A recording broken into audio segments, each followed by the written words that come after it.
देखिए सब modern India में दो शब्द काफ़ी जो है सो आता है।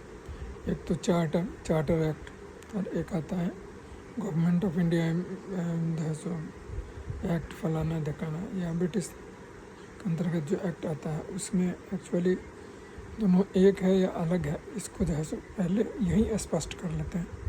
चार्टर, इसका मतलब क्या है? इसका मतलब है किसी शासक, सरकार या अधिकार प्राप्त संस्था द्वारा दिया गया विशेषाधिकार पत्र या अनुमति पत्र, ठीक है ना।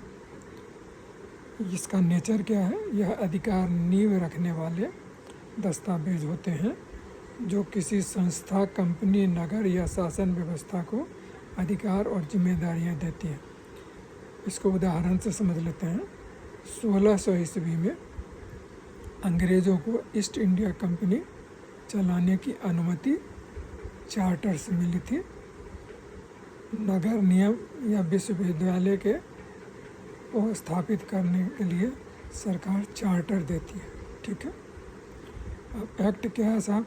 एक्ट अधिनियम, मतलब संसद या विधानमंडल द्वारा पारित कानून, ये एक्ट कहलाता है।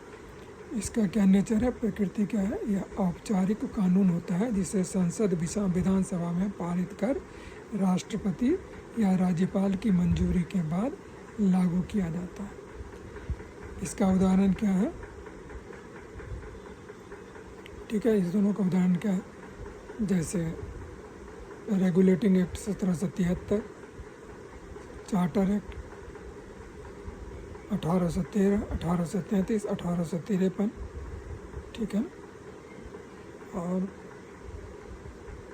जैसे इधर आ जाइए, रिसेंट में RTI एक्ट 2005 या इंडियन पेनल कोड 1860, ये सब जो है एक्ट के अंतर्गत आता है। जैसे इंडियन इंडिपेंडेंस एक्ट 1947, ठीक है ना, ये सब जो है सो इसके अंतर्गत आते हैं। ये एक बिगेस्ट डिफरेंस है, ये आप समझ लीजिए, जो चार्टर क्या है और एक्ट क्या है, ठीक है ना। Thank you very much, keep watching and please subscribe.